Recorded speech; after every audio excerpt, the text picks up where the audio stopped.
In a car race on a straight road, car A takes time t less than car B, time t less than car B at the finish, and passes finishing point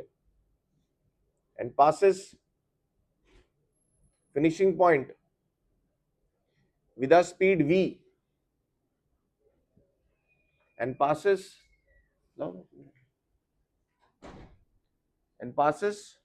finishing point with a speed v more than that of car B. सही ना, कल हम discuss कर रहे थे किसी से ये क्वेश्चन, है ना, वही है. Then that of car B with a speed v more than that of car B. Full stop. Both the cars start from rest. Both the cars start from rest and travel with constant acceleration.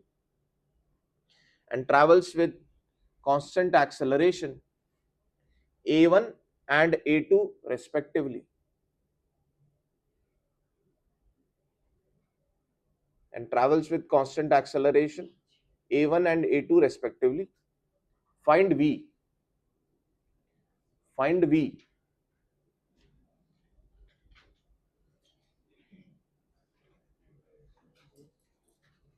तो answer किस किस के form में कर रहे हैं आपको? A1, A2 and T. A1, A2 and T, इसके टर्म्स में आंसर रहेगा बेटा. सही है. मुझे बताओ, अगर आप सिचुएशन ड्रॉ नहीं करोगे तो इसके बारे में सोच पाना बहुत मुश्किल है ना. मैं भी करूंगा ये क्वेश्चन तो मैं सिचुएशन को ड्रॉ करूंगा. मैं से ऊपर एक कार की लाइन खींचूंगा, नीचे एक कार की लाइन खींचूंगा, दोनों के स्टार्टिंग पॉइंट सेम करूंगा, दोनों की फिनिश लाइन सेम करूंगा. फिर मैं हिसाब लगाऊंगा ये जा रहा है A1 एक्सेलरेशन से, ये A2 से जा रहा है, ये जल्दी पहुंच रहा है, ये ज्यादा तेज पहुंच रहा है. फिर इक्वेशंस वगैरह बनाने की कोशिश करूंगा और आंसर निकालने की कोशिश करूंगा. ठीक है. आप लीजिए, मिनिमम 3 मिनट्स लीजिए आप, बट ड्रॉ कीजिए बेटा. सिचुएशन रफ में कैसे भी देखने से नहीं होगा.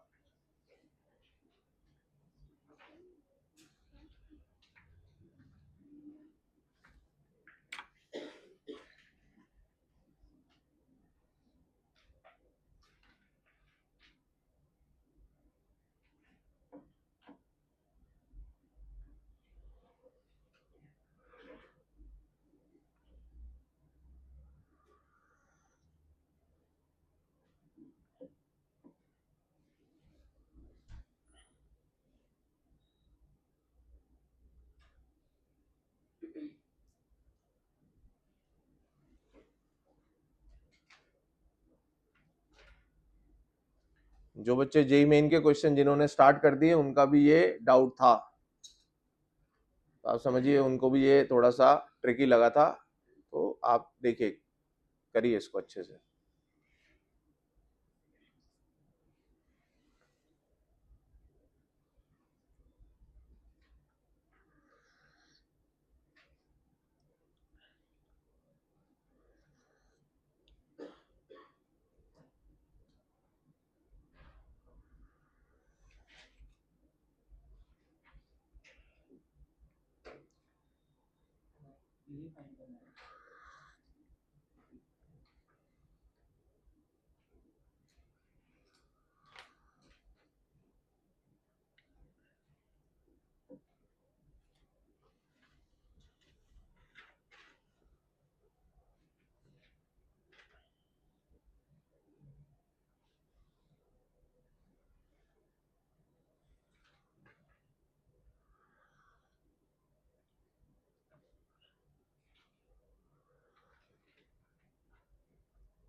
कितना आ रहा है बताओ.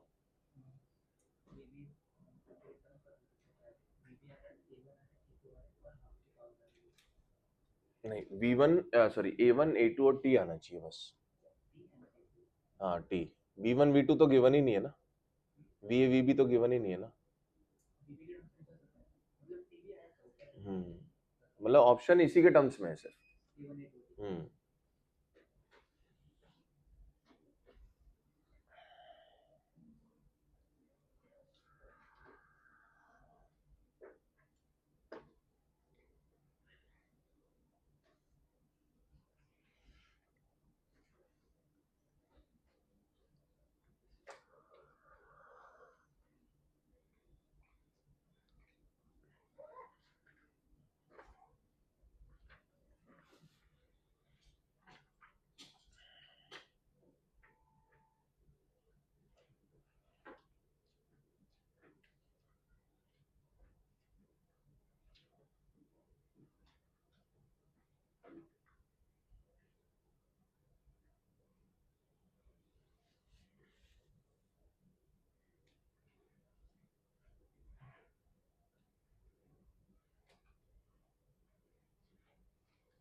A1 A2 आएगा यार। A1 A2 और T तीनों होंगे, सिर्फ अकेला T में भी नहीं आ सकता, T होना चाहिए। A1 A2 से तो डायमेंशन ही नहीं बनेंगे ना।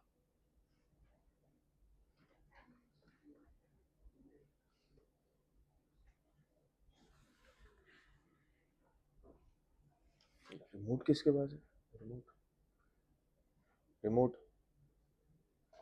थोड़ा सा ठीक कर दो यार इसे, गर्मी ज्यादा होगी।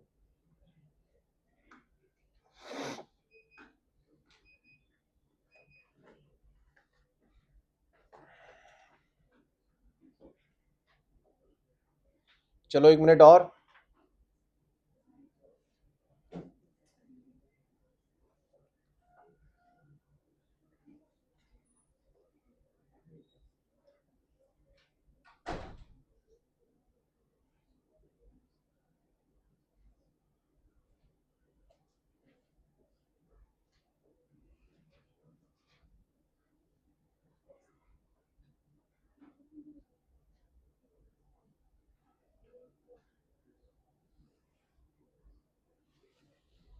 वो ये क्या हृदय हृदय बच्ची जो है, अच्छा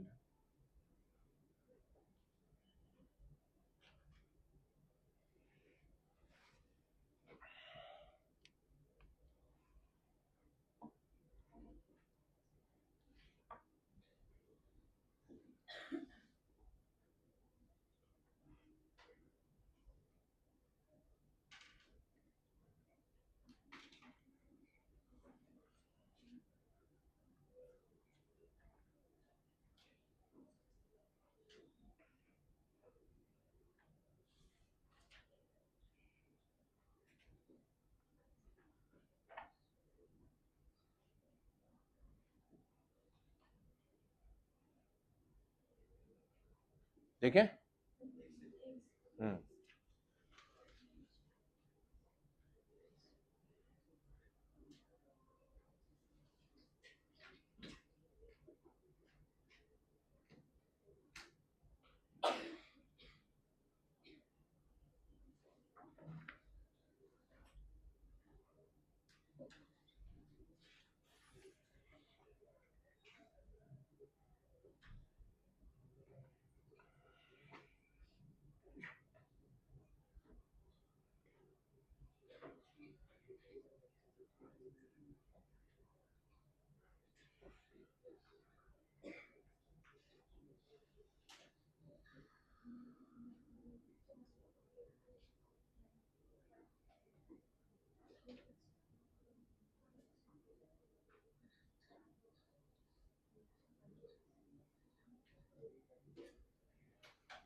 यार ये बंद करना है यार लाइट, ये बंद करके वो चालू कर दो।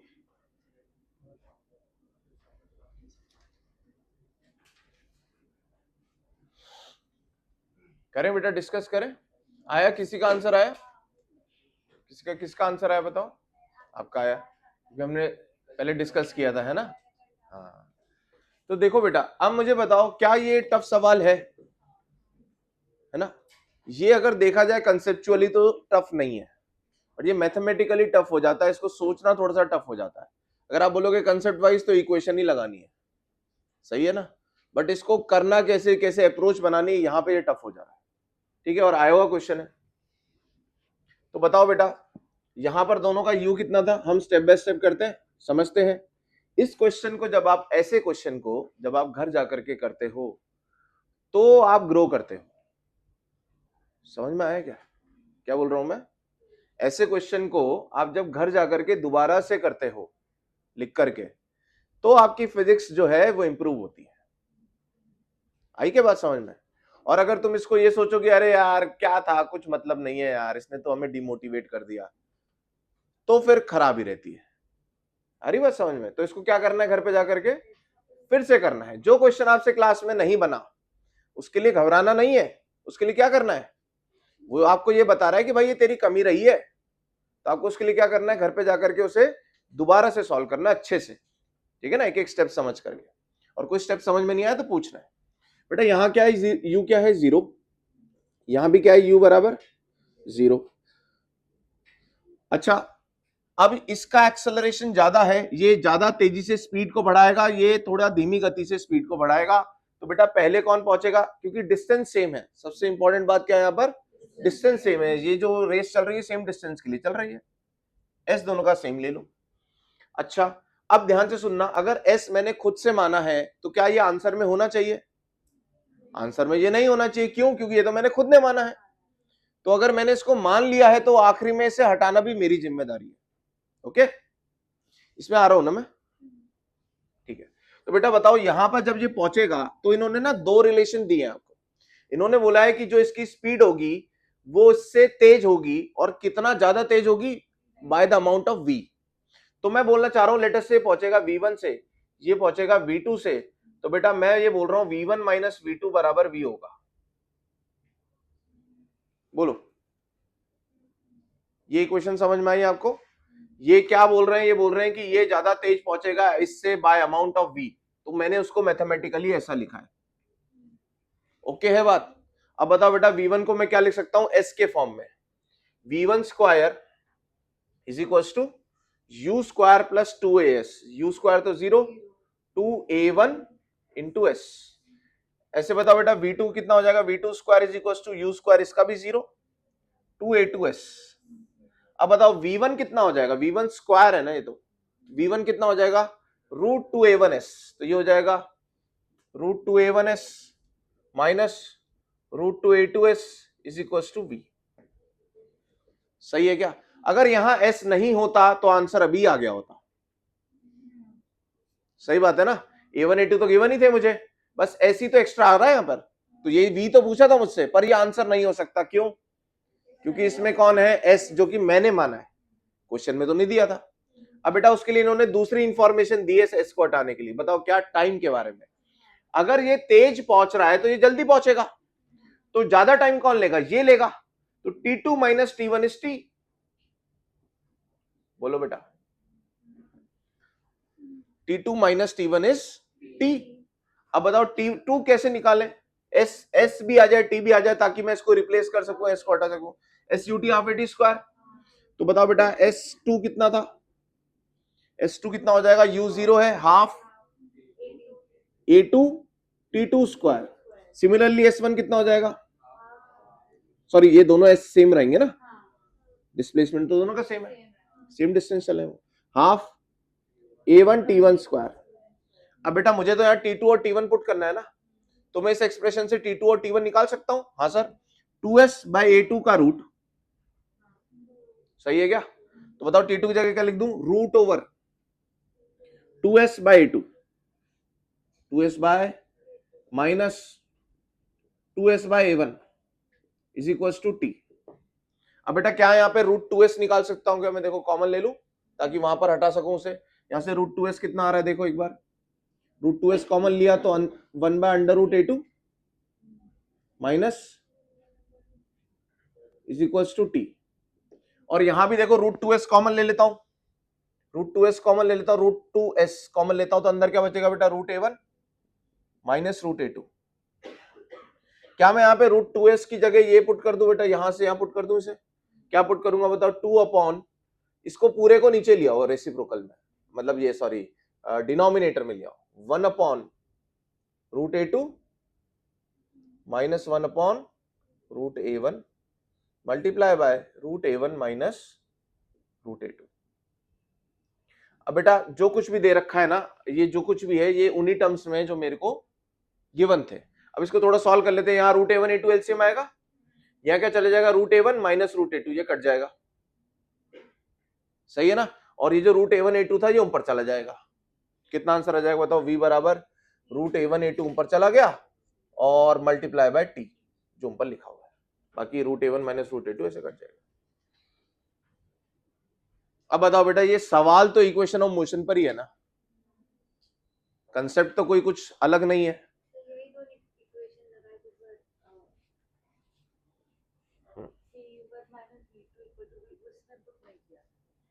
हाँ, तो आपको ये सोचना था कि s मैंने माना है, तो इसको हटा।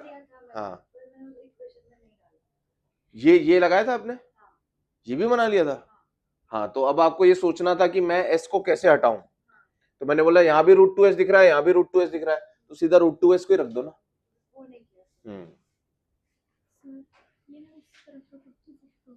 किधर? इस साइड तो बिल्कुल ही सामने हो जाएगा ना बेटा, फिर उन्हें दिक्कत आएगी। देख, अच्छा क्या करें हम, एक बार उनको फिर देखने में दिक्कत नहीं आएगी। हाँ भाई अरविंद, है तेरे सामने लगा देता हूँ मैं स्टैंड, है किसके सामने? तो फिर ये कैसे देखेगी?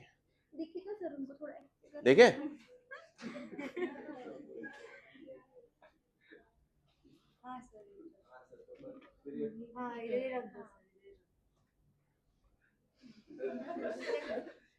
देखो दिक्कत आती है तो बोलो।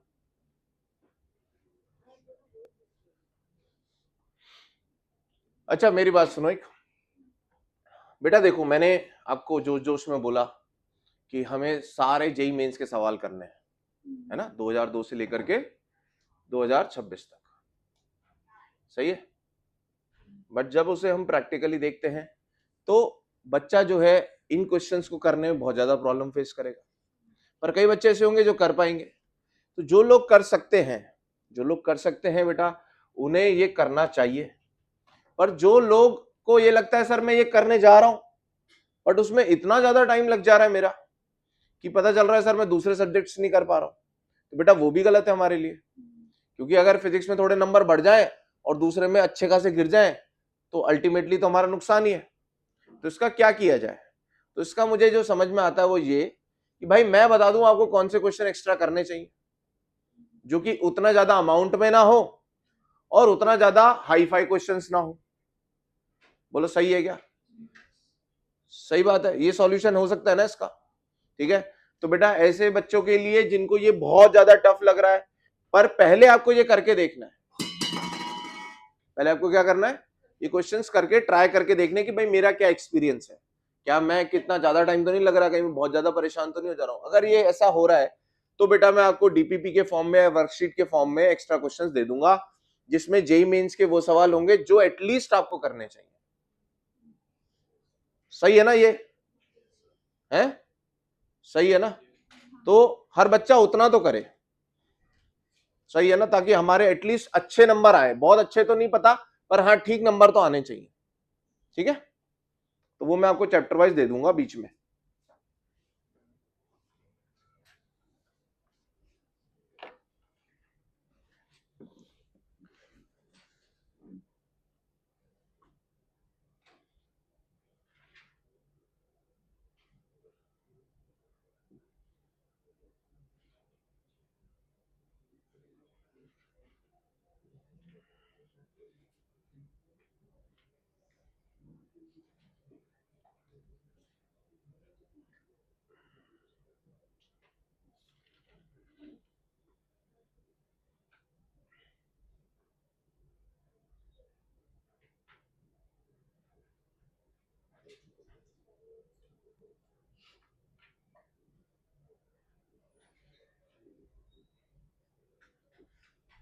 तो क्या क्या करेंगे बताओ अपन। एक बच्चा जो बेस्ट से बेस्ट प्रिपेयर करना चाहता है, बेस्ट से बेस्ट, वो क्या क्या करेगा बताओ? क्लास अटेंड करेगा, क्लास अटेंड करेगा भाई, वो भी क्लास अटेंड करके वो घर पे जाकर के इन नोट्स को रिव्यू करेगा। रिव्यू में दो अलग अलग स्थिति हो सकती है बच्चे की, दो तीन तरीके की स्थिति हो सकती है। एक बच्चा वो भाई जिसकी ऑलरेडी फिजिक्स अच्छी है, वो अगर सिर्फ देख करके भी कर लेगा तो हो गया। और एक बच्चा वो जो मिड में कहीं है, तो उसे क्या करना पड़ेगा, उसे न्यूमेरिकल्स तो लिख करके करने चाहिए सारे।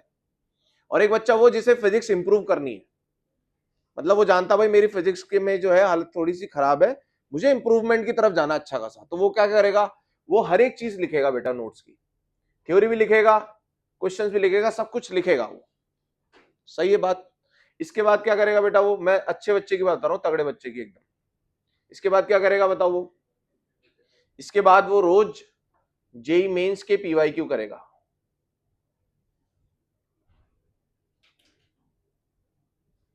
सही है, 20 से 25 सवाल वो रोज जेई मेंस के लगाएगा बेस्ड ऑन द टॉपिक्स जो हो चुके हैं। सही है। इसके बाद सर ये हो जाने के बाद सर वो जो मॉड्यूल है उसमें क्या करेंगे हम, तो बेटा आप उसमें सिर्फ और सिर्फ कैटेगरी वाइज क्वेश्चंस करेंगे। टॉपिक वाइज क्वेश्चंस आपको करने की जरूरत नहीं है। अगर आप इतना कर ले रहे हो, पीवाईक्यूज, नीट पीवाईक्यूज आप सिर्फ देख लें, अगर आप इतना कर ले रहे हो, सिर्फ आप कैटेगरी वाइज क्वेश्चंस, थोड़े से अलग क्वेश्चंस हो रहे हैं वो, तो आप वो थोड़ा बहुत देख लें बस। और अगर आपको ज्यादा है तो आप एग्जांपल्स भी देख लें, किसके, मॉड्यूल के। ये भी करा तो काफी हो जाएगा। अब एक बच्चा जो ठीक कर रहा है, इंप्रूव करना चाह रहा है, जो बाकी सारी जनता की बात कर रहा हूं, वो नोट्स करेगा बेटा, आपको पता है नोट्स में आप क्या करोगे। फिर उसके बाद आप क्या करेंगे बेटा, उसके बाद आप क्या करेंगे बताओ। जेई मेंस तो हम कर नहीं रहे उतने सारे सवाल, तो हम क्या करेंगे, सर जो आपने दिया है ना, वर्कशीट बोल दूं इसे, सर जो वर्कशीट दिया हम वो कर लेंगे, और सर हम क्या करेंगे, हम एग्जांपल्स करेंगे। कौन से एग्जांपल्स, मॉड्यूल के सॉल्व एग्जांपल्स करेंगे हम। सॉल्व एग्जांपल्स के बाद हम कैटेगरी वाइज क्वेश्चंस करेंगे, बस खत्म कहानी। और आप फिर नीट पीवाईक्यू करोगे।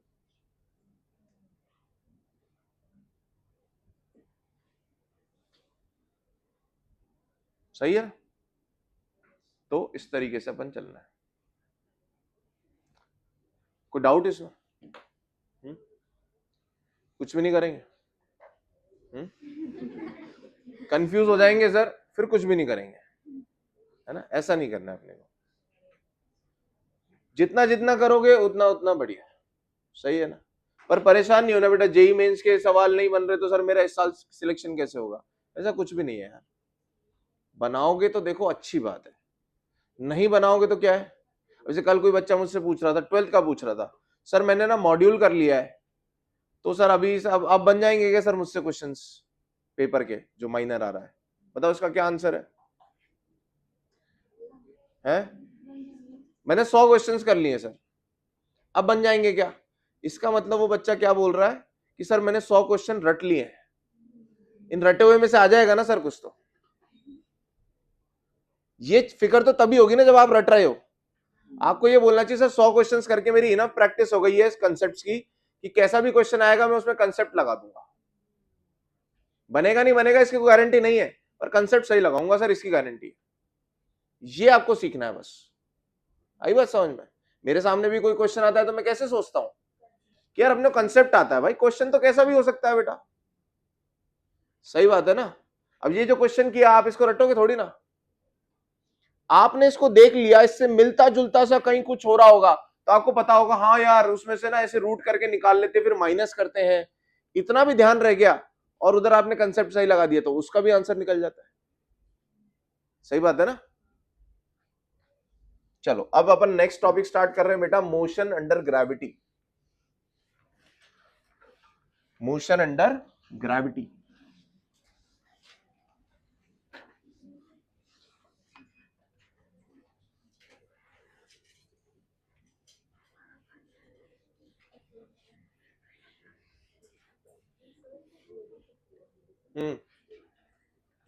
मोशन अंडर ग्रेविटी आपको बीच में आ रहा है क्या ये? मोशन अंडर ग्रेविटी बेटा, ग्रेविटी का मतलब क्या, अर्थ जो है बेटा हमें पुल करता है टुवर्ड्स इट्स सेंटर। ये अर्थ है, देखो ये अर्थ है, दिस इज आवर अर्थ। हम कहीं यहां रहते हैं बेटा, यहां लेट अस से यहां रहते हैं, तो बताइए आप कहां जाएंगे। आप यूं तो नहीं जाओगे, यूं तो नहीं गिरोगे बेटा। कैसे जाते हैं अपन, हमेशा हम अट्रैक्ट होते हैं टुवर्ड सेंटर ऑफ अर्थ। तो आपके लिए ग्राउंड ये होगा और आप पे फोर्स इधर की तरफ लगेगा टुवर्ड सेंटर ऑफ अर्थ। सही है। कितना फोर्स लगेगा बेटा आपके ऊपर, ग्रेविटेशनल फोर्स। कितना होता है ये फोर्स, सर ये फोर्स होता है mg। अच्छा जो यहां रहता है बंदा बेटा उसका क्या होता होगा, वो तो ऐसे यूनिवर्स में निकल जाता होगा कहीं, कहां जाता है वो भी टुवर्ड सेंटर ऑफ अर्थ जाता है बेटा। तो यहां वाले लोग कैसे रहते हैं बेटा, यहां वाले लोग ऐसे रहते हैं। सही बात है ना यार, पर इन्हें ये सीधा ही लगता है। क्यों? क्योंकि सारे ही ऐसे रहते हैं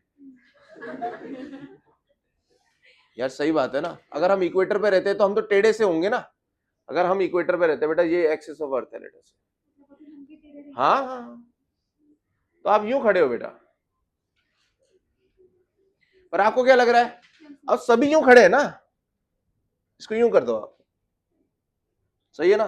तो हमें क्या लगता है कि हम सीधे ही खड़े हैं, पर अगर बाहर से कोई देख रहा हो, एक्सिस के रेस्पेक्ट में ऐसा घूमता हुआ मान रहे हो, तो वो हमें कैसा देखेगा, हम कैसे खड़े हुए होंगे, हम कुछ ऐसे रहेंगे बेटा। सही है। तो कितना फोर्स लग रहा है, mg बेटा। एक न्यूटन का फर्स्ट लॉ, सेकंड लॉ है F = ma।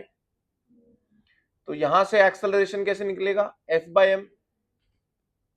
बताइए फोर्स कितना लग रहा है, mg अपॉन मास। तो एक्सेलरेशन कितना आ जाएगा, g के बराबर। और g की वैल्यू कितनी होती है बेटा, ये होती है 9.83 एंड सो ऑन ऐसे मीटर पर सेकंड स्क्वायर। हम इसे जनरली क्या मान सकते हैं, 10 metre per second square. What do you mean by 10 metre per second square? इसका बेसिक मीनिंग क्या है, इसका बेसिक मीनिंग है 10 मीटर पर सेकंड पर सेकंड। इस एक्सेलरेशन का मीनिंग क्या है, 10 मीटर पर सेकंड पर सेकंड। मतलब अगर आप पे ये एक्सेलरेशन लगेगा तो आपकी स्पीड एक सेकंड में 10 मीटर पर सेकंड बदलेगी। अब वो बढ़ेगी या घटेगी, वो कैसे देखते हैं अपन, स्पीड बढ़ती कब है, जब दोनों v एंड a का डायरेक्शन सेम हो। अच्छा, a का जो डायरेक्शन है, जो g का डायरेक्शन है, let us say this is our ground. Ground को हम कैसा बना रहे हैं बेटा, flat. This is our ground, और कोई बॉडी यहां पर है, कोई बॉडी यहां पर है। तो बताइए कहां जाएगी, कहां जाएगी सर, ये तो नीचे जाएगी। तो बेटा ये जो मोशन होने वाला है, ये वर्टिकल एक्सिस के अलॉन्ग होने वाला है, बताओ। तो अब हम इस एक्सिस को क्या बोलेंगे बताओ, इसको वाई एक्सिस बोलेंगे। कौन सी एक्सिस बोलेंगे, वाई एक्सिस बोलेंगे। अब इससे पहले कहां मोशन हो रहा था, ग्राउंड पे। ग्राउंड पे हम चल रहे थे, तो बेटा कौन सी एक्सिस की बात कर रहे थे, एक्स एक्सिस। अब कौन सी एक्सिस पर आ गए हम, वाई एक्सिस। क्या ये भी वन डायमेंशनल मोशन ही है? हाँ सर, हम तो चल एक ही लाइन पर रहे हैं। हम बॉल को फेंकेंगे तो सीधा ही फेंकेंगे, ऊपर से छोड़ेंगे तो सीधी ही गिरेगी, सही है ना। तो ये भी वन डायमेंशनल मोशन है। अब सर कौन सा प्लस कौन सा माइनस बेटा बताओ, अगर ये वाई एक्सिस है, कौन सा प्लस कौन सा माइनस? सर बचपन से जो सीखा है, ऊपर वाला प्लस वाई और नीचे वाला माइनस वाई। तो मुझे बताओ, चाहे आप बॉल को ऊपर फेंको तो एक्सेलरेशन ड्यू टू ग्रेविटी किधर लगेगा, सर नीचे लगेगा। अगर मैं बॉल को नीचे फेंकूं या छोड़ूं, बॉल नीचे जा रही है, पर एक्सेलरेशन ड्यू टू ग्रेविटी अभी कहां है, सर अभी भी नीचे ही है। तो आप बॉल को चाहे बेटा ऊपर फेंको, चाहे बॉल को नीचे छोड़ो या फेंको, हमेशा एक्सेलरेशन ड्यू टू ग्रेविटी तो नीचे ही है। मतलब जी का जो डायरेक्शन है बेटा, वो हमेशा टुवर्ड्स ग्राउंड है। अगर टुवर्ड्स ग्राउंड है और नीचे वाले डायरेक्शन को हम माइनस पकड़ रहे हैं, तो G is always always always always कितना ले लूंगा बेटा मैं, माइनस। और या तो 9.8 या 10, मैं 10 ले लेता हूं। बताओ जी बराबर माइनस जी बोल दूं क्या मैं, जी बराबर माइनस जी। तो हम कहीं 9th क्लास में या 11th क्लास में भी कुछ बच्चे ऐसा सीखते हैं कि सर जब बॉल को ऊपर फेंकेंगे ना, तो जी को नेगेटिव ले लेंगे, और जब बॉल को नीचे जाए, जब बॉल नीचे जाएगी तो जी को पॉजिटिव ले लेंगे। ऐसा कुछ लोगों ने तो किया होगा, ऐसा किया ना, है ना, कि सर जब नीचे जाएगी बॉल तो हम क्या ले लेंगे, जी को पॉजिटिव ले लेंगे। तो अब बच्चे को कंफ्यूजन ये हो रहा है कि यार जी पॉजिटिव है कि नेगेटिव है। भाई तुम अपना साइन कन्वेंशन बदल ले रहे हो, इसलिए वो पॉजिटिव नेगेटिव बदल जा रहा है, पर जी का direction is always towards ground. तो हम क्या सोचते हैं कि यार ये फिक्स रखो, क्या, कि नीचे वाला डायरेक्शन इज नेगेटिव, तो जी इज ऑलवेज नेगेटिव। सही है क्या? अच्छा, अगर मैंने बॉल को बेटा नीचे नीचे फेंका तो वी कहां है, वी क्या हो जाएगा आपका, नेगेटिव। वी भी क्या हो जाएगा, नेगेटिव। अच्छा, मैंने बॉल को अगर बेटा ऊपर फेंका होता, ऐसे ऊपर फेंका होता यू से, तो बताइए इस यू को क्या लोगे अब आप, यू को मैं क्या लूंगा बेटा, पॉजिटिव। क्यों? क्योंकि ऊपर का डायरेक्शन इज पॉजिटिव। अगर बॉल नीचे से ऊपर जा रही है तो डिस्प्लेसमेंट कैसा हुआ, अगर बॉल नीचे से इनिशियल टू फाइनल ऐसा पॉजिटिव, अगर बॉल ऊपर से नीचे आ रही है तो डिस्प्लेसमेंट वेक्टर नीचे की ओर बनेगा, तो वो नेगेटिव। सही है क्या? तो बेटा पॉजिटिव नेगेटिव की कहानी खत्म। हमेशा क्या रखना है हमें, जो बचपन से सीखा है, क्या? ऊपर वाला प्लस, नीचे वाला माइनस। एक्स में भी हमने क्या किया था, राइट वाला प्लस, लेफ्ट वाला माइनस। सही है। अब हम इसमें केस 1 पढ़ते हैं, या आप एक साथ लिख लीजिएगा। केस 1 बेटा हम क्या कर रहे हैं, ball is dropped from some height. हम एक चीज को छोड़ रहे हैं from some height, from some height, किसी हाइट से हम इसे छोड़ रहे हैं। तो हमें बेटा बहुत सारी चीजें निकालनी रहेंगी कि कब जाके गिरेगा, कितने टाइम में गिरेगा, कितनी स्पीड से गिरेगा। देखिए आपने यहां से इस बॉल को क्या किया है, ड्रॉप। ड्रॉप्ड का मतलब क्या होता है, जीरो वेलोसिटी। बेटा छोड़ना और फेंकने में क्या फर्क है बताओ? अपन बोलते ना अरे जाने दे, छोड़ यार। तो छोड़ने का मतलब क्या है कि भाई बस खत्म कर दे, यहीं ड्रॉप कर दे इस बात को। और एक होता है भाई जाने मत दे भाई, इसे तो समझा ही दे। तो इसका मतलब आप फेंक रहे हो, आप वेलोसिटी दे रहे हो। छोड़ने का मतलब क्या होता है, छोड़ दिया। सही है ना? अब मान लो तुम्हारे हाथ से ग्लास गिरता है, तो तुम छोड़ते हो कि फेंकते हो? छोड़ते हो। क्यों? क्योंकि तुमने बस हाथ हटा लिया, ये नीचे गिर गया। तो बेटा छोड़ना मतलब ड्रॉप्ड, u बराबर 0। बताइए नीचे वाला डायरेक्शन क्या है हमारा, नेगेटिव। ऊपर वाला डायरेक्शन क्या है हमारा, पॉजिटिव। और हमने कुछ हाइट से छोड़ा है बेटा, इस हाइट को हम ले लेते हैं h। बताइए बेटा टाइम कितना लगेगा और कितनी स्पीड से गिरेगा? यहां से यहां तक का टाइम कितना लगेगा, यहां से यहां तक की जर्नी का कितना टाइम लगेगा? बताइए कौन सी इक्वेशन लगाएं? मुझे डिस्प्लेसमेंट पता है, मुझे टाइम निकालना है, और मुझे u पता है। S U T half A T square लगाऊं, क्या इक्वेशन बनेगी बताओ? हम निकाल रहे हैं टाइम, हमें इसे लर्न करना पड़ेगा बेटा। देखते हैं, एस बराबर U T plus half A T square लगाओ। ये सब वेक्टर इक्वेशंस थी। एस की वैल्यू बताओ मुझे, डिस्प्लेसमेंट बताओ। गलत है, गलत। Minus H. माइनस एच क्यों? क्योंकि मेरा इनिशियल पोजीशन ऊपर है और फाइनल पोजीशन नीचे है। इनिशियल टू फाइनल का डायरेक्शन ये बनेगा बेटा। तो आप क्या लोगे, माइनस एच। अगर आप माइनस प्लस को इज्जत नहीं दे रहे हो तो फिर गड़बड़ हो जाएगी। यू बताए बेटा 0। हाफ ए बताओ सर, ऑलवेज माइनस जी, ऑलवेज माइनस जी इंटू टी स्क्वायर। अब देखो बेटा, और ये माइनस कट गए। अगर आप प्लस एच लेते तो टाइम माइनस में आ रहा होता, जो कि गलत है भाई। बताओ बेटा टी की वैल्यू कितनी हो जाएगी, T is equal to 2h by G, पर ये तो टी स्क्वायर था, तो टी हो जाएगा √2h बाई जी। कितना हो जाएगा, √2h बाई जी। तो आपको याद रखना है बेटा कितना समय लगेगा, √2h बाई जी। अच्छा कितनी स्पीड से गिरेगा बेटा, हम निकालना चाह रहे हैं कितनी स्पीड से गिरेगा ये। स्पीड बताइए कौन सी इक्वेशन लगाऊं बेटा मैं, कौन सी इक्वेशन लगाऊं? V square u square 2s लगा लू। v कितना है, v तो निकालना है, u इज 0 टू a बोलो बेटा, a बोलो माइनस जी, s बोलो s माइनस h। आप ऊपर से नीचे जा रहे हो, तो बताइए बेटा ये माइनस माइनस प्लस हो गया, कितना हो गया 2gh। ये तो v स्क्वायर है, तो v कितना हो जाएगा √2gh। दोनों फॉर्मूलाज में रूट आ रहा है, दोनों फॉर्मूलाज में रूट आ रहा है। यह है √2gh, यह है √2h बाय जी। बोलो सही है गया यार। चलो इसे लिख लो यहां से, then we will do some questions.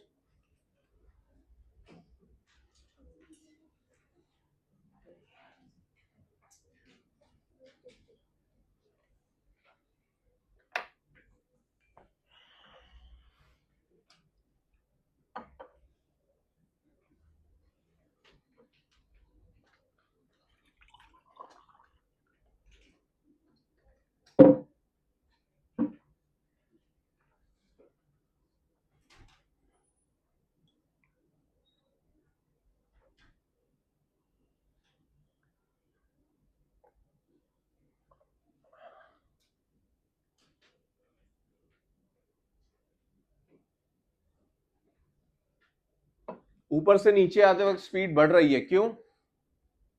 Because velocity and acceleration are parallel या are in same direction, speed is increasing.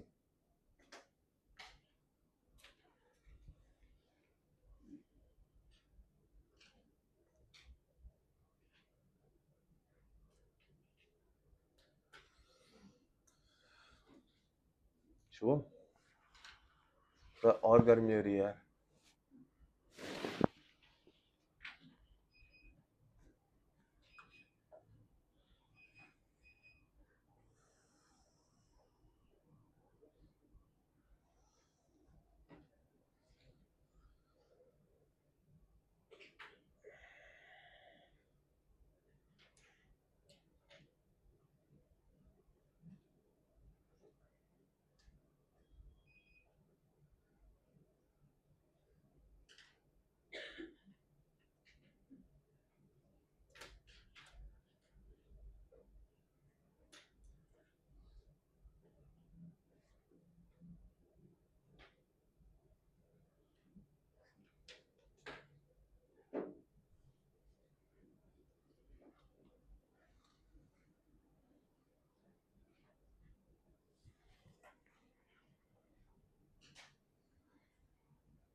क्या यहां लॉ ऑफ ऑड नंबर्स वाली कहानी लग सकती है?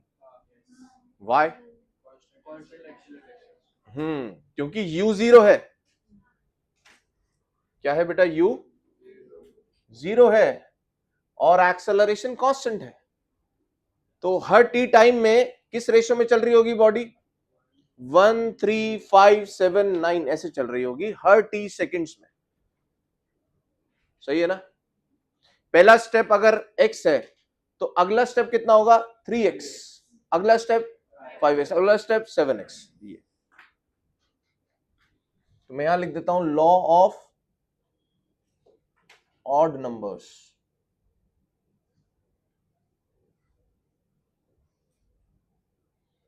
बिकॉज यहां पर क्या है? u जीरो है और a इज कांस्टेंट. तो यहां हम बेसिकली यूज करते हैं उसको, सबसे ज्यादा उस लॉ का, ऑड नंबर्स वाले का यहां यूज होता है. क्वेश्चंस करेंगे. ये सबसे ज्यादा इंपॉर्टेंट पार्ट है मोशन अंडर ग्रेविटी का, केस 1, जब हम बॉल को ऊपर से छोड़ते हैं. इसके सबसे ज्यादा क्वेश्चंस हम प्रैक्टिस करते हैं.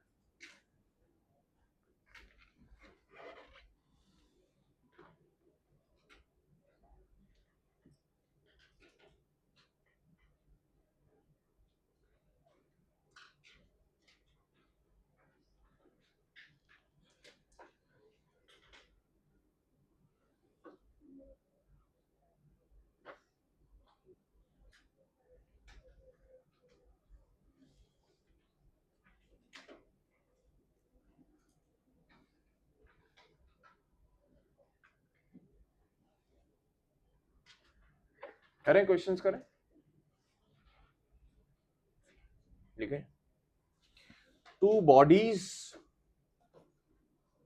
Bodies of mass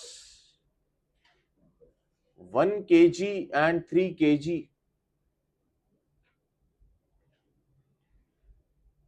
two bodies of mass 1 kg and 3 kg are dropped from heights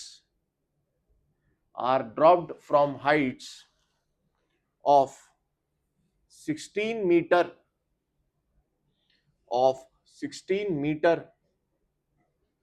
and 25 meter.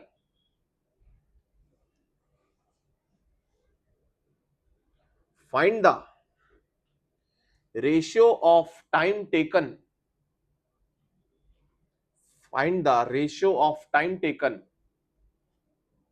by them to reach the ground. Find the ratio of time taken by them to reach the ground. ये आया हुआ question है बेटा AIPMT 2006 का। सबसे पहली बात तो इन्होंने मास जो दिया है उससे कुछ फर्क पड़ेगा क्या हमारे, क्योंकि सर मास जो भी होता सर वो ऊपर नीचे सेम होता तो वो तो कट जाएगा हमेशा। तो मास कुछ भी हो दोनों का एक्सेलरेशन g ही होगा।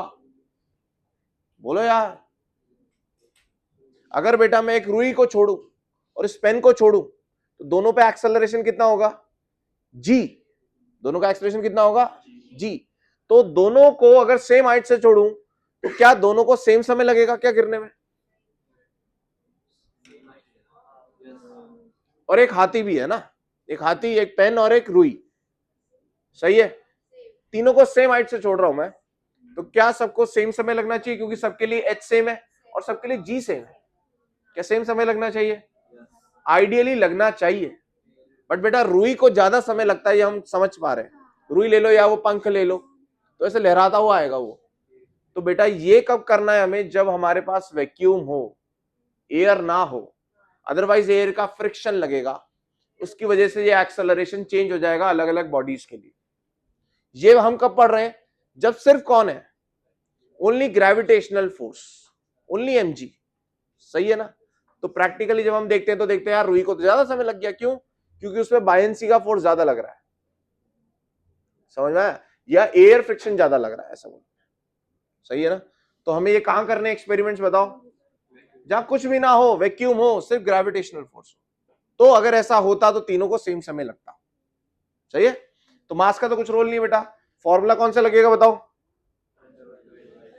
T1 इज इक्वल टू √2, पहले वाला का h कितना है 16 by ji upon T2 √2h bye 25 है ना। बताइए बेटा, ये जी कट जाएगा, 2 कट जाएगा, 16 का क्या हो जाएगा 4, इसका हो जाएगा 5, 4/5 इज द आंसर। सभी लोग कर पाए? चलिए नेक्स्ट क्वेश्चन लिखते हैं। Next question, a stone released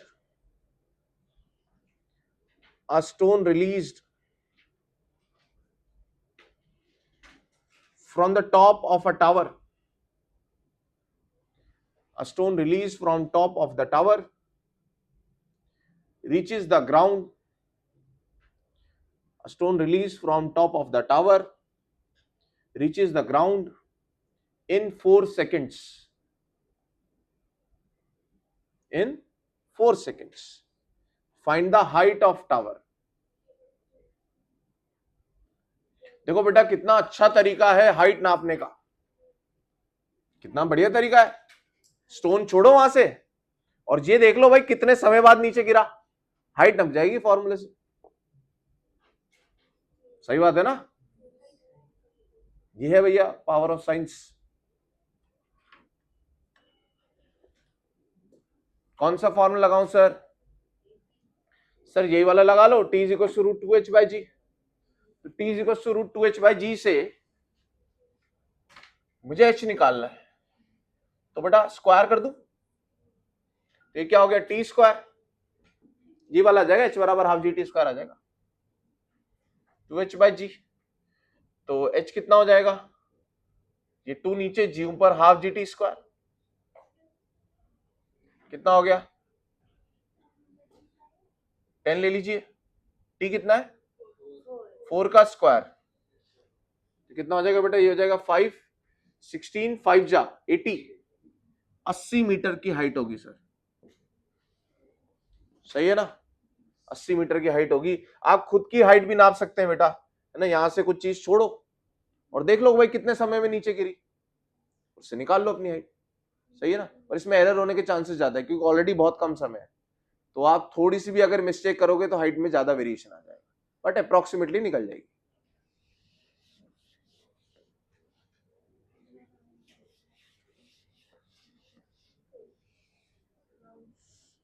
चलिए नेक्स्ट क्वेश्चन, सभी लोग कर पाए बेटा? ये सिंपल फॉर्मूला बेस्ड, लिखें।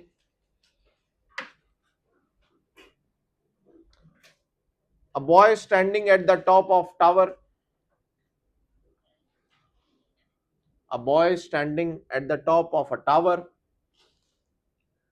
of 30 meter height. Sorry, 20 meter, 20 ले लो, 20 meter height. A boy standing at the top of tower of 20 meter height drops a stone,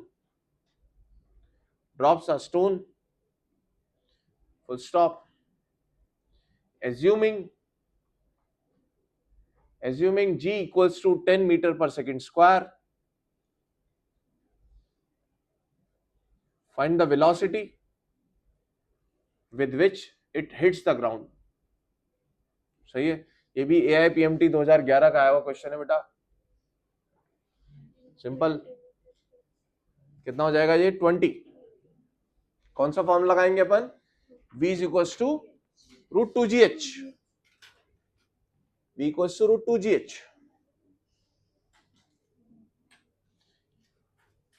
कितने v से गिरेगा? root 2gh 10 और ये है 20. 20 का रूट क्या हो जाएगा? 20 हो जाएगा. कितनी स्पीड से गिरेगा? सही है क्या?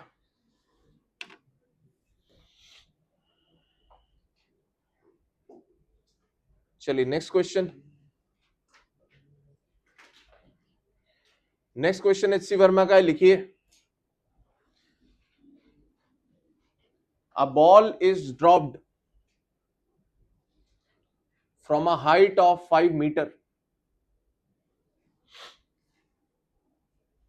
A ball is dropped from a height of 5 meter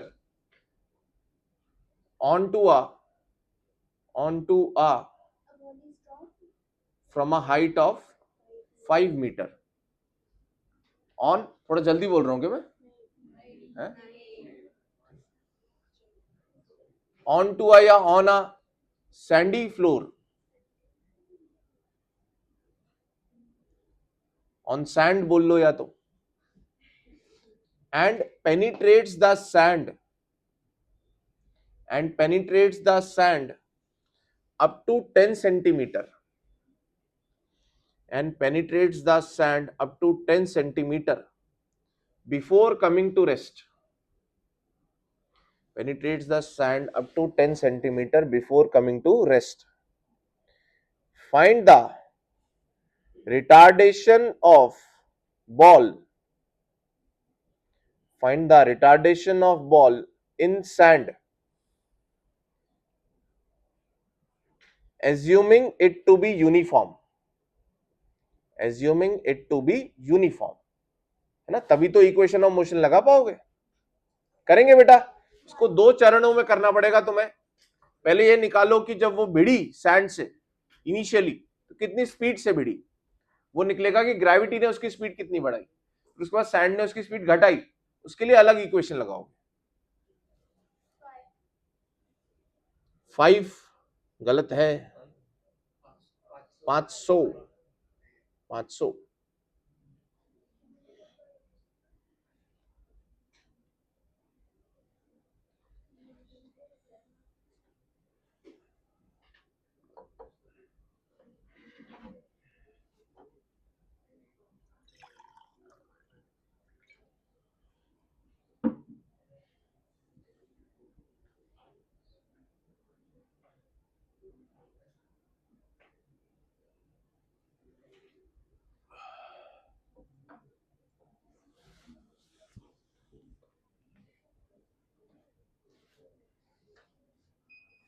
Shubham, अरे अपने आप हो जाता है काम. ज्यादा हो गया.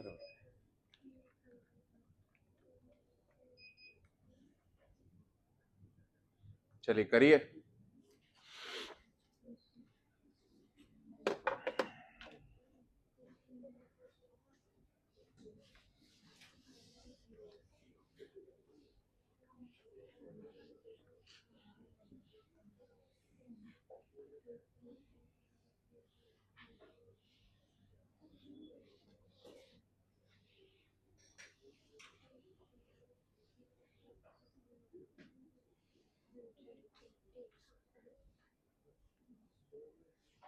आया 500.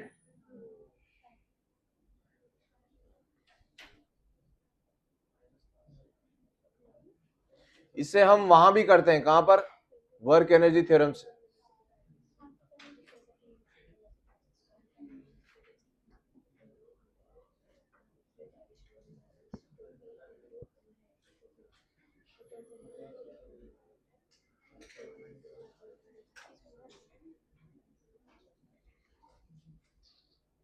चलो बेटा 1 मिनट और। आप निकालिए जब वो सैंड से भिड़ा तब कितनी स्पीड से भिड़ा, वो √2gh से आ जाएगा। और फिर 10 से 0, बेटा जब भी फाइनल 0 है आप डायरेक्टली स्टॉपिंग डिस्टेंस वाली कहानी लगा सकते हो,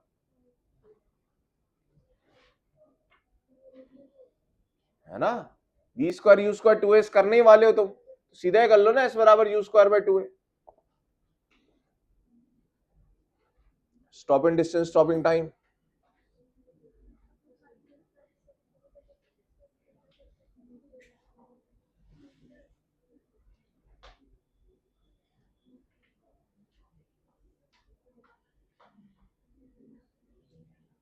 चलो 1 मिनट और।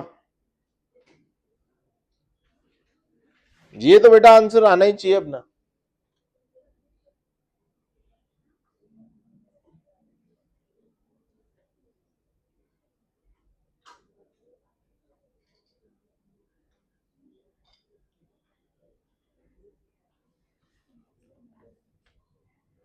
तो ये 2 पार्ट्स का क्वेश्चन है। पार्ट नंबर 1 होगा बेटा, जब ये बॉल ऊपर से छोड़ी तो बढ़ते बढ़ते बढ़ते इसकी स्पीड यहां पर जो थी वो कितनी थी, ये निकालना है।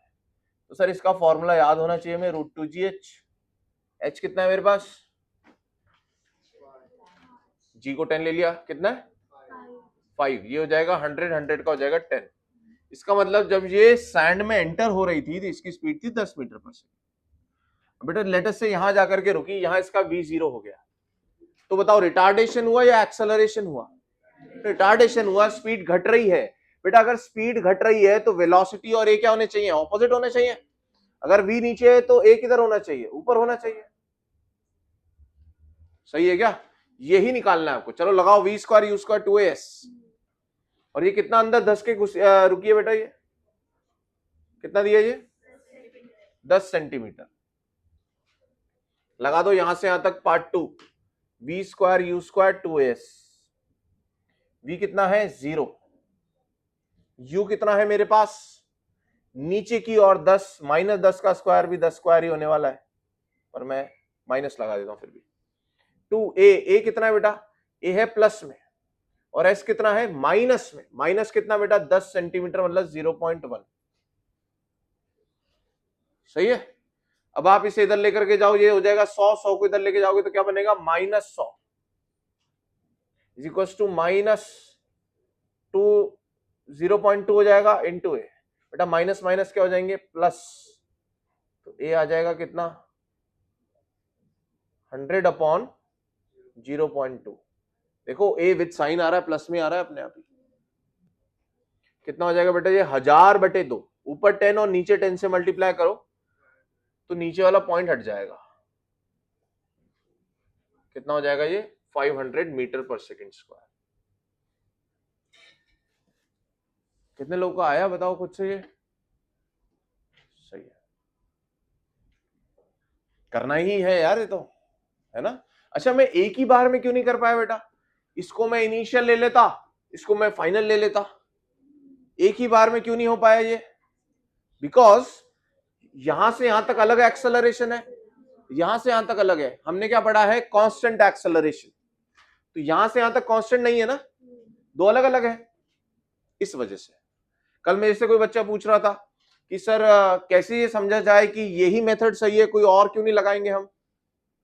ठीक है, तो उसका क्या है बेटा, आपको ये रीजनिंग आनी चाहिए खुद से कि मैंने यही मेथड क्यों लगाया, वो वाला क्यों नहीं लग सकता था यहाँ पे, वो नहीं लग सकता था, उसका भी कोई कारण होना चाहिए। ऐसे नहीं यार वो उस समय ध्यान नहीं आया होगा इसलिए नहीं लगाया, ये तो रीजनिंग नहीं हुई ना। ये इसलिए नहीं लग सकता था, ये भी पता होना चाहिए, तभी पता चलेगा कि ये सही है, ये गलत है इसलिए ये सही है, ये सही है इसलिए ये सही नहीं है। ये सही क्यों है, क्योंकि वो गलत थे इसलिए ये सही है। सही है ना। तो ये आपके पास रीजनिंग होनी चाहिए कि दूसरे तरीके क्यों गलत है, फिर अपने आप सही बच जाएगा। ये होता है तरीका क्वेश्चन करने का। सही बोल रहा हूं क्या? गलत बोल गया क्या? सही है ना? हो रहा है ना रिकॉर्ड?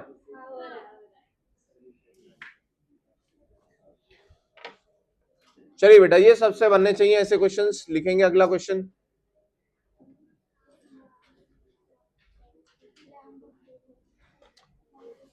लिखो, लिखे बेटा। आ स्टोन, अब थोड़ा सा लेवल बढ़ा रहे हैं, थोड़ा सा। आप समझ रहे हो, ये तो आसान ही था सब कुछ है, थोड़ा सा बढ़ाएं। चलो लिखो, नीट 2013 का क्वेश्चन है। A stone falls freely, a stone falls freely under gravity, full stop. It covers distances, h1 comma h2 and h3 in first 5 seconds, comma, first word आ गया तो समझ गए ना तुम। First 5 seconds, comma, next 5 seconds and next 5 seconds respectively. तो t की value 5 है, equal time intervals. Find relation between h1, h2 and h3। सही है, find relation between h1, h2, h3।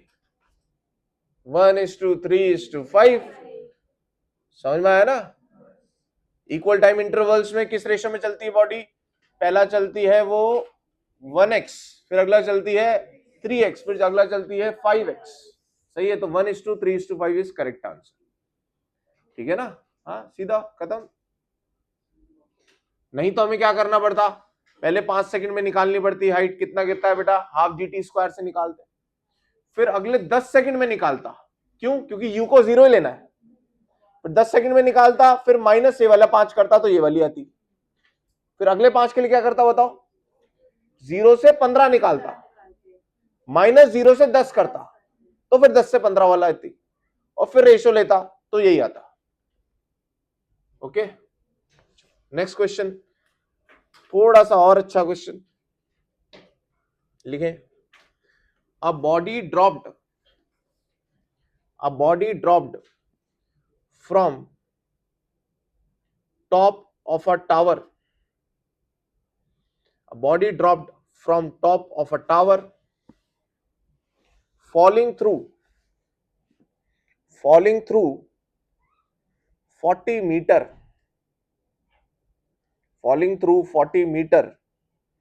during the last 2 seconds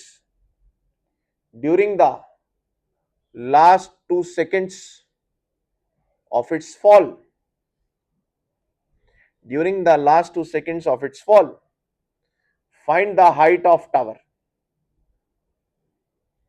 Find the height of tower. ठीक है, जी आपको 10 ही लेना है। ये आया हुआ क्वेश्चन है बेटा 1991 का।